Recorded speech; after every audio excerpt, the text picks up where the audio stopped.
TV में मुजाहिद मिल्ली आपको खुशामदीद कहता है। और लगता तो ये था कि जब चैम्पियंस ट्रॉफ़ी होगी तो मुस्तफ़ा मर्डर केस भी कहना है। बड़ा अफसोस होता है कि बहरहाल एक नौजवान एक पूरी साजिश के तहत मंशियात फरोरों कह लें, आदमी मुजरमों कह लें, उनकी भेंट चढ़ गया। खुद उसके भी बहुत सारे असबाब हैं। और एक मुस्तफ़ा क्या, हम खुद अपने सामने देखते हैं कि हमारे सामने हमारे रिश्तेदारों के, हमारे जानने वालों के नौजवान मंशियात में, और फिर जो पूरा ख़ास तौर पर जो एलीट क्लास है उसमें जो एक कल्चर है उसका हिस्सा बन गए हैं और हम लोग बेखबर रहते हैं। मैं और किसी को क्या कहूँ, मैं ख़ुद भी उन लोगों में हूँ जो समझता हूँ कि हमें तो बहुत कुछ पता है, हालांकि इस शहर में होने वाला ख़ुद नहीं पता होता, अपने ख़ानदान अपने फैमिली इर्द गिर्द का नहीं पता होता। लेकिन ये एक ऐसा टेस्ट केस है जो सबक आमूज़ भी हो सकता है। एक बड़े अमीर खाते पीते घराने का एक नौजवान, ये नौजवान जो है वो एक दूसरे जो निस्बतन बड़े से मिलता है, फिर पता चलता है कि उसके वालिद बहुत बासर लोग हैं। फिर आप इधर उसके फिर एक किरदार गिनते मिलते जाएँ, मुस्तफ़ा कमाल, अरमगान, फिर ये कोई शिराज आ जाता है। आप गौर करें, ऐसा लगता है जैसे फ़िल्म चल रही है, ड्रामा चल रहा है ये। और ये जो ख़ास तौर पर इंडियन फिल्मों में जो कुछ होता रहा हो या हमारे ड्रामों में होता रहा हो कि फिर वो किस तरह बुलाते हैं, अगवा करते हैं, कत्ल करते हैं, लाश जलाते हैं। और इनको सबसे बढ़कर ये बात है कि न कोई पुलिस, न कोई इदारा, न कोई एजेंसियाँ। मैं अभी यहाँ सड़क से बाहर निकल के अगर ये पुल चढ़ जाऊँ ना, ये जो जिसे कहते हैं बी लग्जरी से होता हुआ ज़रा आगे बढ़ूँ और फिर हब तक जा सकता हूँ, 10 जगह रोका जा सकता है। और कैसे हो सकता है कि उस वक्त जब वो चीख रहा था, चिल्ला रहा था, आवाज़ नहीं गई। फिर बाद में भी आप देखिए कि जो इन्वेस्टिगेशन होती है वो 1 महीने बाद होती है। 6 जनवरी को उसकी माँ कहती रहती है मेरा बेटा अगवा हुआ, वो एक SSP का बाकायदा नाम लेकर उसके खिलाफ FIR लिखवाती है, वो भी कहीं नहीं आता। और फिर मैंने कहा कि ये मुइम्मा बनता जा रहा है और कुछ उलझ रहा है, कुछ सुलझ रहा है। हमने इसकी कोशिश की है कि वो तमाम किरदार जो इसमें आते जा रहे हैं उनसे गुफ्तगू करते रहे। लेकिन पहले ज़ुहैब जिया को कहेंगे, हमारे बड़े सीनियर कॉरेस्पॉन्डेंट हैं और इसको पहले दिन से कर रहे हैं। ज़ुहैब, आपको इल्म है कि क्राइम हो या ख़ास तौर पर ये केस हो, अभी मेरा सब्जेक्ट तो नहीं है, लेकिन ये खाली सब्जेक्ट क्राइम का नहीं रहा, सिर्फ एक दुश्मनी और मर्डर का नहीं रहा। चलें आप कह दें कि उसमें लड़कियां भी इन्वॉल्व होती हैं, इसका दायरा मंशियात से भी जो है मिलता जा रहा है। यानी ऐसा लग रहा है कि ये पूरा शहर जो है पूरे माफिया का है। आप जैसा लगता है जैसे गॉडफादर फिल्म देख रहे हैं जिसमें आपके सामने वो किरदार छुपे हुए सामने आ रहे हैं, कुछ गुत्थी आप सुलझाते हैं, फिर मज़ीद उलझ जाती है। तो अब क्या आज 6 जनवरी को ये वाक़या हुआ, बल्कि मैं इसको सानिया कहूँगा, 6 फरवरी को हुआ। और आज भी मैं देख रहा था, शायद आज या कल ये कोर्ट में आके जब तफ्तीशी अफसर पेश होते हैं, अदालत बरहम होती है, गवाहान के रिकॉर्ड नहीं होते। तो ये ज़रा मुझे थोड़ा बहुत ही बेसिकली बताइए कि जो खाली हम जो सिर्फ मर्डर केस समझ रहे थे, दुश्मनी का केस समझ रहे थे, ये तो फिर अब एक हमारे बहरहाल मेरे तो दोस्त हैं, उनके बड़े मशहूर अदाकार हैं, उनका बेटा साहिर हसन भी आ गया, वही किरदार बन रहा है। सवाल तवील हो गया, लेकिन मैं चाहूँगा कि ये आप इसको एक तरह से थोड़ा सा ताने बानों को जोड़ कर कहानी थोड़ी सी हमें बयान करने की कोशिश करें। ज़ुहैब जी देखिए सर, बहुत शुक्रिया सर। ऐसा मालूम होता है कि असल जो मुल्ज़िमान हैं या असल जो इसमें मरकज़ी किरदार है वो कहीं ना कहीं छुपा हुआ है, और इस मामले में सामने आने के बजाय वो पीछे बैठ के इस सारे मामले को सुलझाने की कोशिश कर रहा है। जैसा कि सबसे पहले 5 जनवरी की हम बात करेंगे कि जिस लड़की को अरमगुमान ने तशद्दुद का निशाना बनाया था और बाद में उसे डराया था कि मैं गिजरी थाने की पुलिस बुलवा कर तुम्हें झूठे मुकदमे में मंशियात के बंद कर दूंगा, और शहराज को भेजा मंशियात लेने के लिए, और शहराज मंशियात लेकर भी आ गया। लेकिन बाद में पता नहीं इसको क्या ख्याल आया, उसने उसे कहा कि इसको NMC अस्पताल ले जाओ। वो NMC अस्पताल गई और उसने झूठा बयान दिया, लेकिन 15 कर दी गई थी अस्पताल की जानिब से, और अस्पताल ने एक रिपोर्ट भी मुरतब की जिसमें उसने बताया कि इंतहाई बेदर्दी से बेरहमाना तरीके से इस पर तशद्दुद किया गया है। लड़की ने भी झूठा बयान दिया क्योंकि वो डर खौफ में थी कि खुदा न खास्ता था इसने ये मुझे जान से ना मार दे। 15 डिफेंस की आती है और जो अस्पताल का अमला है वो ये कहता है कि इसका मेडिकल लीगल कराया जाए। लेकिन आप ये देखें कि 5 जनवरी की बात है, उस लड़की का आज तक मेडिकल ही नहीं करवाया गया। ये सवाल सॉरी लेकिन जेजा वो तो कह रहे हैं कि वो लड़की फौरन ही बाहर चली गई थी। क्या वो यहाँ मौजूद है? कहाँ से मेडिकल होता है? जिस लड़की का बैरून मुल्क बताने का जो दावा किया जा रहा है वो सरासर झूठा है। अच्छा। उस लड़की का इस मामले में तहकीकात के अंदर कोई किरदार सामने नहीं आया। अलबत्ता एम ऑर्गेनाइजेशन पाकिस्तान ये वो कॉल सेंटर है जो अर्गुमान ने रजिस्टर्ड करवाया हुआ था और इसके ज़रिए वो अपने कॉल सेंटर में जो ख़वातीन और जो लड़कों का ग्रुप काम करता था उसको इश्तिहार देकर 1 से 1.5 लाख रुपए माहाना तनख्वाह पे रखता था, जिनकी बाद में तनख्वाहें 4 लाख रुपए हो जाती थी। इस तरह 40 से 50 मुलाजमीन थे और मुलाजमा थी जो काम करती थी। यानी कि अगर आप माहाना सिर्फ तनख्वाहों की बात करें तो ये तनख्वाहें तकरीबन 2 से 2.5 करोड़ रुपए पर पहुंच जाती है। तो अंदाज़ा लगाएं कि इसका प्रॉफिट मुस्तफा कैसे आ गया? सॉरी, अब जरा मुझे बताएं कि आपने दुरुस्त कहा, मुस्तफा कैसे आया और इस शिकार हुआ? जी देखिए, मुस्तफ़ा जो है वो मुस्तफ़ा को बहला बुसलाकर शहराज ने बुलाया। जब वो लड़की पर तशद्दुद कर रहा था तो उसने ये कहा कि मैं तुम पे इसलिए मार रहा हूँ चूँकि तुम्हारी वजह से मेरे कारोबार असरअंदाज हुआ है, मेरा कारोबार बंद हो गया है। अरमुगान का जो कॉल सेंटर था जो कि जाली कॉल सेंटर था वो 2 माह से बंद हो चुका था, जिसकी वजह से वो जहनी तौर पर बहुत ज्यादा परेशान था। क्यों बंद हो गया था? क्या वहाँ आप समझ रहे हैं उन सेंटर में भी मंशियात का कारोबार कोई हो रहा था? जी देखिए, मंशियात का कारोबार तो उसका काफ़ी पुराना था, उस पे बहुत मुतादिद मुकदमात भी दर्ज हैं, लेकिन ये नया कारोबार था। मुस्तफा उसका एक कारिंदा था या दोस्त था या साथी था? जी देखिए, मुस्तफ़ा ना तो उसका कारिंदा था और ना ही उसका दोस्त था। मुस्तफ़ा को शहराज ने और ट्रैप करके, आप ये कह सकते हैं, उसे ट्रैप करके उसे उस जगह पे बुलवाया गया। यही वजह है कि मुस्तफ़ा भी जब वहाँ जा रहा था तो उसने बहुत सारे अपने दोस्तों को ये पैगाम भेजा कि मैं अरमुगान से मिलने जा रहा हूँ, और यही वो आखिरी पैगाम था जो मुस्तफ़ा ने अपने दोस्तों को भेजा था और यही वालदा को भी यही पैगाम पहुँचा था, जिसकी वजह से वालदा ने सबसे इब्तदाई तौर पर यही बताया कि मुस्तफ़ा अरमुगान से मिलने गया है। वो चीख कर कहती रही कि अरमुगान से मिलने गया है, लेकिन मजाले किसी ने उसकी बात। ये भी तो है ना, सॉरी टू से, मैं जीजा जरा थोड़ा सा अपने समझने के लिए कर रहा हूँ, मैंने तो कहा ना, यानी मुस्तफ़ा का वो एक तो उम्र में भी तजाद है, और पहले तो कहा जाता था कि दोस्त हैं, दोस्त तो गालिबन कोई मुस्तफ़ा और इनमें तो इनके जो ताल्लुक़ था, रिश्ता था, वो कुछ कनेक्शन था, ये क्या था? यानी मंशियात का कनेक्शन था या वो उसकी जो एक्टिविटीज़ का हिस्सा था? इसीलिए मैंने कहा था कारिंदा। अगर आप बज़ाहिर देखें तो ये फ्रेंड सर्कल था जिसमें शहराज था, अरमुगान था, मुस्तफ़ा था और 3-4 और दोस्त थे, फैसल था और नुमान था। ये 5-6 लड़कों का ग्रोह था जो कि एक साथ उठते बैठते थे और कभी कभार घूमने फिरने भी साथ जाते थे। लेकिन अगर आप ये कहें कि इसके कारोबार से मुस्तफ़ा का क्या ताल्लुक था तो ये सरासर बिल्कुल गलत होगा। अलबत्ता एक और आगे जरा बढ़ने के लिए मैं करता हूँ, ये जो आप बता रहे हैं, अब आपने ये तो चले एक चीज़ सॉल्व कर दी कि मुझे अरमुगान ये सब थे, लेकिन इनके पीछे ऐसे बासर लोग तो होंगे ना जो डिफेंस क्लिफ्टन में जो ये कारोबार कर रहे हैं। ये तो लड़के थे बेचारे, मैं नहीं समझता कि बेचारे भी नहीं लफ्ज़ इस्तेमाल करूँगा। इनके पीछे जो आप कह भी रहे हैं कि किरदार अभी तक नहीं पता चले, सब ताने बाने कर रहा है, और यकीनन इसमें कोई हाई प्रोफाइल पुलिस के लोग भी होंगे। मंशियात का कारोबार हाई प्रोफाइल पुलिस के लोगों के बगैर नहीं हो सकता। वो उसके सॉरी, हर एक को मैं नहीं कह रहा पुलिस को, सॉरी टू से, या जिस तरह जब मैं चाहे सहाफ़ी हो चाहे कोई भी हो, उसमें हम वैसे सबको नहीं कहते। यानी मेरे ख्याल में एक पुलिस का हल्का, एक ये जो आप बासर गिरोह जो मंशियात का कारोबार कर रहा है, वो इस पूरे इन लोगों को लेकर एक चला रहा था, ऐसे ही कुछ। जी देखिए, बिल्कुल सही आपने फरमाया। आप ये समझ लें कि 2 गिरोह की जंग थी इस कारोबार में और वो एक दूसरे से सबकत ले जाना चाहते थे।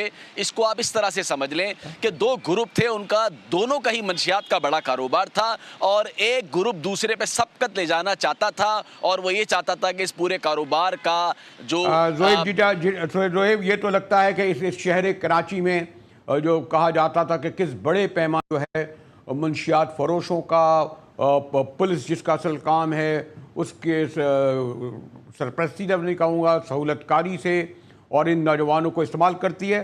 ज़ोहैब हमारे साथ रहिएगा। देखिए, अभी हमने थोड़ी देर पहले अरमान के वालिद कामरान कुरैशी से इंटरव्यू किया था और आपने देखा कि वो अदालत में बड़े बोल्ड तरीके से अपना पॉइंट ऑफ व्यू रख रहे थे। तो कामरान साहब, ये ज़रा तो हम देखें कि शुरू में मैं बहरहाल आप वालिद हैं उनके, अमरीकी शहरी भी आपके पास है माशाल्लाह, पहले दिन से आप इस बात भी कर रहे हैं, लेकिन पहले लगता था कि कत्ल कोई शायद उसका सबब कोई लड़की है या कोई दुश्मनी है, जो भी कुछ हो, और वह फिर आप ये कहते हैं कि नहीं असल तो वो शिराज था, शिराज कुछ और कहता है। लेकिन अब तो ऐसा लगता है कि जो एक नया किरदार साहिर आया है कि इसमें पूरा मंशियात का नेटवर्क सामने आ गया है। क्या आप इससे एग्री करते हैं कामरान कुरैशी साहब? यार, आपको ये पहले कैसा लगता था? क्या आप दूसरों से चैनल पे खड़े होकर न्यूज़ देखते हैं? आपको ये कैसे लग गया? यानी कि नैरेटिव बिल्डिंग हो रही है ना, आपका एक नैरेटिव बनाया जा रहा है, आपको समझ में नहीं आ रहा, पुलिस भी नैरेटिव बना रही है।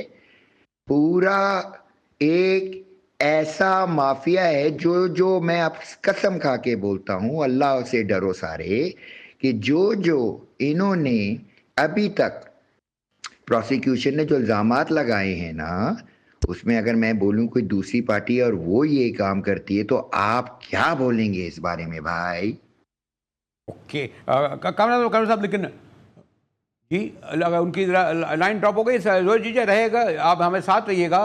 कामरान कुरैशी के वाले ने जो कुछ कहा है कि पुलिस नैरेटिव बना रही है, और इसी हवाले से जो ज़रा खुल के गुफ्तगू करेंगे, मगर एक ब्रेक के बाद हमारे साथ रहिएगा।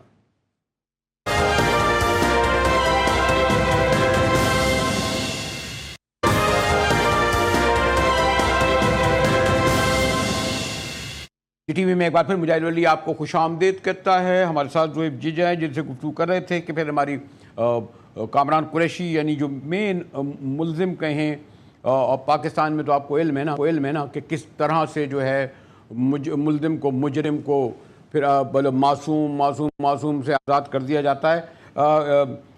ज़ोहैब, आपने शायद पहला सवाल जो सुना हो उसमें कामरान कुरैशी साहब ने ये कहा था कि पुलिस ने एक नैरेटिव बनाया, लेकिन ज़रा उस वक्त लाइन कट गई थी। ज़रा इनका दूसरा जवाब भी सुन ले तो फिर मैं आपसे इस पर गुफ्तगू करूँ। जी, ये जो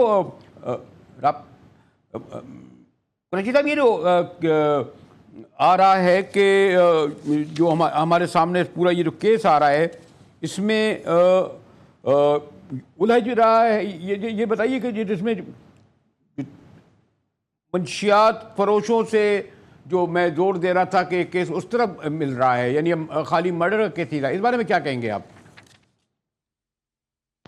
भाई, जो कत्ल का जो केस है जो दरख्शा थाने की हदूद से था, जिसमें एक एहसन जुल्फ़िकार साहब आए, उन्होंने अपनी एंट्री कराई नामचे में कि उन्होंने फ़कीर पकड़ने हैं, तो वो दरख्शा थाने की वो एफआईआर जिसमें कोई नामालूम अफराद थे, तो वो गिजरी थाने की हदूद में कूदते हैं एक ऐसे घर में जिसमें शेर थे, पता नहीं कितने दिगार थे। तो उनकी जुर्रत हुई और ऐसा कोई डैन बनाया हुआ था बच्चे ने कि किसी जुर्रत नहीं थी किसी की भी इसकी मदाखलत करने में। तो जनाब आली, कत्ल से जो आपका अभी जो मंशियात तक केस पहुंचा है, तो अपनी टाइमिंग आप लोग भी ठीक कर लें, क्योंकि बहुत ज़रूरी है, क्योंकि पीका एक्ट तो लगा हुआ है। और जब भी आप इन स्क्रीन पे आते हैं, आप लोग ये बोलते हैं कि बासर ज़राए, तो बासर ज़राए के लिए आपके लिए दवा गेट खोलते हैं ABCC के, और आप कमरे में जाके स्पेशली कैपिटल TV के लोग अंदर जाके मेकअप लगा के SSP अपने बयान देते हैं। उसी गेट से जो लड़के का बाप है उसको अंदर उसका फ्रूट भी नहीं दिया जाने वाला होता। तो अभी तो देखिए बहुत सारे केस आएंगे, लेकिन हम कत्ल के हवाले से, कत्ल का केस तो ख़त्म। वजिया साहबा को बोले मुझसे आके मिलें, क्योंकि मैं अकेला उन मगरमच्छों से लड़ रहा हूँ, कहीं ऐसा तो नहीं आप भी उन ठीक है मगरमच्छों के कामरान साथ कुरैशी मिली हो। साहब, ज़ोहैब जीजा, एक तो ये दो बातें इन्होंने कही और हम यकीनन अगर ये कह रहे हैं, हम कोशिश कर रहे हैं कि वजी जो मुस्तफ़ा कमाल की वालदा से भी गुफ्तगू करें, लेकिन ये इन्होंने दो बातें कही होंगी वजी। शुक्रिया कामरान कुरैशी साहब। वजी जीजा, कामरान कुरैशी साहब ने पहले तो पुलिस एक नैरेटिव बना रही है, पहले तो आप इसका क्विक जवाब दें, उसके बाद मैं उस सवाल पे आता हूं जो आपने सुना होगा। वो कहते हैं जी कत्ल का केस तो खत्म जी। पुलिस नैरेटिव बना रही है या नहीं बना रही, लेकिन कत्ल के सबूत उनके बेटे के खिलाफ ही जाते हैं। वो उसको किस तरह से उसको डिफेंड कर सकते हैं, चाहे ये कहें पुलिस नैरेटिव बना रही है, पुलिस ने गलत केस बनाया है, केस ये नहीं है, केस वो नहीं है। इनकी तमाम बातें सरासर गलत हैं। उसके बहुत सारे सबूत पुलिस के पास मौजूद हैं। अरमोगान का मुस्तफ़ा का मोबाइल अरमोगान के पास से मिला है, और जो खून मुस्तफ़ा का उसके घर से मिला है वो डीएनए वालदा से मैच कर गया है। और सबसे बड़ी बात यह है कि जो आईपीडीआर की तमाम लोकेशन है उस सारे वकूए को साबित करती हैं, जो वकूआ इसके घर से अरमोगान के घर से शुरू हुआ और धोराजी में ख़त्म हुआ। तो ये तमाम सबूतों को किस तरह से आप अदालत में उसका सामना करेंगे। आप पुलिस पर इल्ज़ामात, ठीक है पुलिस की बहुत सारी इसमें कोताहियां हैं, गलतियां हैं, लेकिन पुलिस की कारकर्दगी भी है। पुलिस ने बहुत देर से इस केस को मंतकी अंजाम तक पहुंचाया, काफ़ी ताख़ीर लगा दी। ये बहुत पहले भी हल हो सकता था, इसमें बहुत रुकावटें आई। पुलिस भी इसमें कोताहियों से भरी पड़ी है, लेकिन पुलिस की कारकर्दगी भी है। और साथ ही जो उनके वालिद कह रहे हैं नैरेटिव का, तो नैरेटिव पुलिस की जानिब से नहीं बनाया जा रहा, बल्कि नैरेटिव साथ साथ जिस तरह तहकीकात चल रही है। लेकिन मैं थोड़ा सा आप तो मैंने कहा माशाल्लाह क्राइम को कवर करते हैं, अदालतों को कवर करते हैं और बहुत करीब से जानते हैं, लेकिन हमने ये देखा है बहुत सारे केसेस में, शायद हमने शायद पिछली बार आपसे बात की थी, ख़ास तौर पर जो हमारे दोस्त जो एंकर थे मुरीद अब्बास।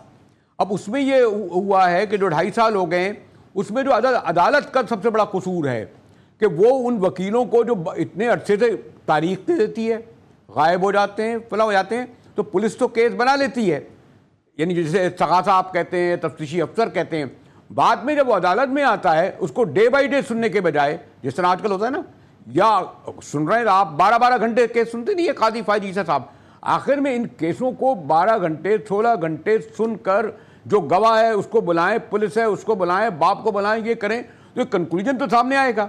अभी बात शुरू नहीं होती कि ये कहते हैं मुलतवी कल तक। तो मैं आपसे तो ये समझना चाह रहा हूँ कि इसमें पुलिस, आप कह रहे हैं ना इसमें पुलिस ने तो एक केस बना दिया, लेकिन ये वकला हैं हमारे माशाल्लाह, आप जानते हैं सबको, और क्योंकि इसमें इन केसों में तो बड़े, फिर मैं कुछ नहीं कहूँगा, नाराज़ मेरे दोस्त हो जाएंगे। आप ये नहीं समझते कि असल अदालत में आके उलझाए केस?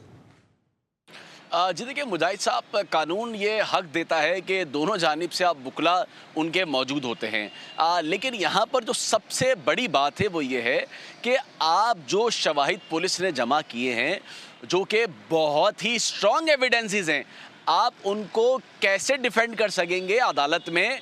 ये अदालत में डिफेंड नहीं कर पाएंगे। पुलिस ने एक ही बहुत ही मजबूत केस बनाकर पुलिस अदालत में ले जाएगी, लेकिन उसमें देखना ये है कि चालान में पुलिस इस केस में कत्ल को किस तरह से सामने लेकर आती है, यानी कि पुलिस कत्ल की वजूहात क्या लिखती है चालान में।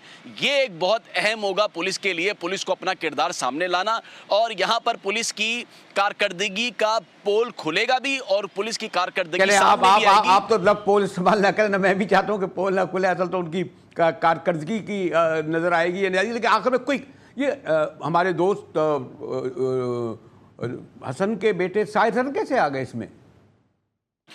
जी देखिए ये देखें, ये जो डिफेंस की जो माफिया है, मंशियात की जो कैली का काम करती है ख़ास तौर पे, उसमें जो सर फहरिस्त नाम है वो साजिद हसन के जो बेटे हैं साहिर का नाम था, जो कि बहुत बड़े पैमाने पे उनके सबसे ज़्यादा, लेकिन उनका इस मर्डर से तो बराह रास्त कोई ताल्लुक नहीं है ना? नहीं, बराह रास्त कोई ताल्लुक नहीं है, लेकिन तहकीकात ज़रूर हो रही है और तहकीकात में ही मालूम होगा कि आया ताल्लुक है या नहीं है। ये वक्त बताएगा, कबल अज़ वक्त कहना नामुनासिब है। जिस तरह मैंने कहा कि सॉलिड से आपकी गुफ्तगू से कुछ गाइडलाइन लेने की कोशिश कर रहा हूँ, और मैंने कहा ना ये महज एक कत्ल का केस नहीं है। जिस तरह मंशियात फरोश सामने आ रहे हैं, जिस तरह पुलिस का किरदार सामने आ रहा है, DIG बड़ी मुक़द्दस हैदर साहब का बयान सामने आ रहा है, फिर ख़ुद जो मुल्ज़िम हैं, मुजरिम हैं, जो बेचारा असल में मुस्तफ़ा उसके वो हैं, वो जो बयान कर रहे हैं, उससे ऐसा लगता है कि मीडिया हाइप क्रिएट तो हो गई है, लेकिन क्या ये अपने मंतकी अंजाम तक पहुँचेगी? ब्रेक के बाद आएंगे तो मैं चाहता तो नहीं हूँ क्योंकि लेकिन बहरहाल जो मुस्तफ़ा है उसकी वालदा, उनसे मालूम करते हैं, क्योंकि कामरान कुरैशी का कहना है कि वो मुझसे मिलें, हम बैठ कर तय करें कि किस तरह होगा। ब्रेक के बाद मिलते हैं।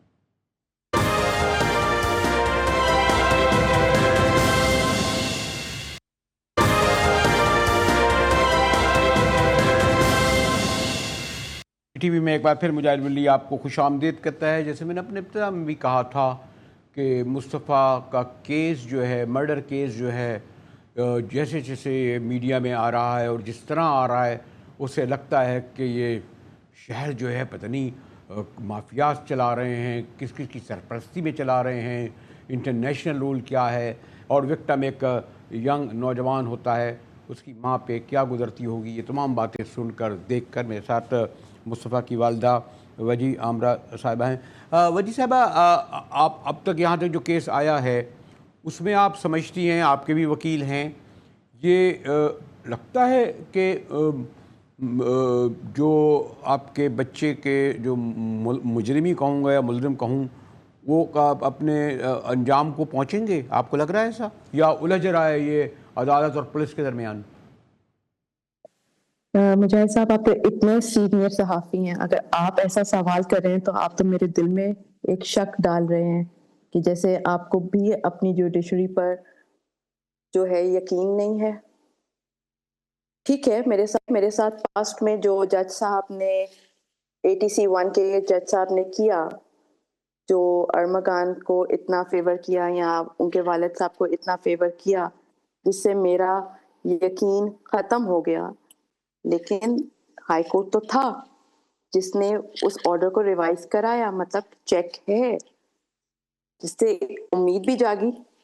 बट हाँ, आज तक मुझे ATC 1 जज के उस रवैये को समझना बहुत मुश्किल है मेरे लिए। आज तक नहीं समझ आया कि why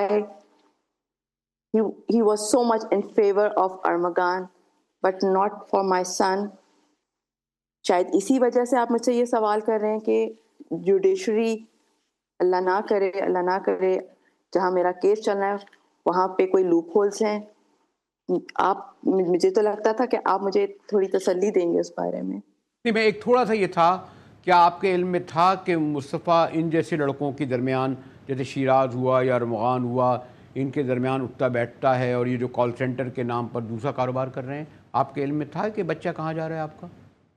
नहीं, देखें जी, मुस्तफ़ा का इनसे कोई सच कोई ताल्लुक, वास्ता, दोस्ती, यारी नहीं थी जिस तरह से एक पोर्ट्रे किया जाता है। मुस्तफ़ा बार बार एक चल रहा है चीज़ कि मुस्तफ़ा को वहाँ पे बुलाया गया, और मैं बार बार, देखें जी, अरमगान को नॉमिनेट करने का मकसद मेरा क्या था? कभी किसी ने सोचा कि मैंने अरमगान पे ही शक क्यों किया और अरमगान ही कातिल क्यों निकला? ठीक है, तो इसका मतलब ये है कि मुस्तफ़ा का उसके साथ दोस्ती यारी नहीं थी। मुस्तफ़ा के उससे लड़ाई झगड़े थे, तभी तो वो शक के दायरे में आया, तभी तो उसको नॉमिनेट किया गया। वरना वो तो 1.5 महीने से अपना एक किया हुआ जुर्म, संगीन जुर्म करके छुपा हुआ था।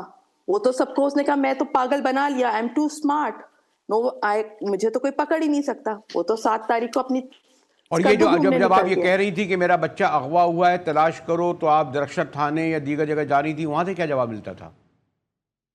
मेरा बच्चा घूमने गया है, सेल्फ हाइडिंग है, गाड़ी भी नहीं है, सेल्फ हाइडिंग है, आप आ जाएगा, आप it's he is in self hiding. एक स्टैंडर्ड जवाब। अभी एक अजीब सी बात की कामरान कुरैशी ने कि जी वो पता नहीं किस तरह गुफ्तगू कर रहे थे, वो तो ये कह रहे थे उन्हें, उनकी वालदा को चाहिए कि मुझसे मिलें, हम मिलकर इसके। क्यों मिलूं? ये अभी किस लिए? हमारे जी, किस लिए मिलूंगी मैं? क्यों मिलूंगी मैं?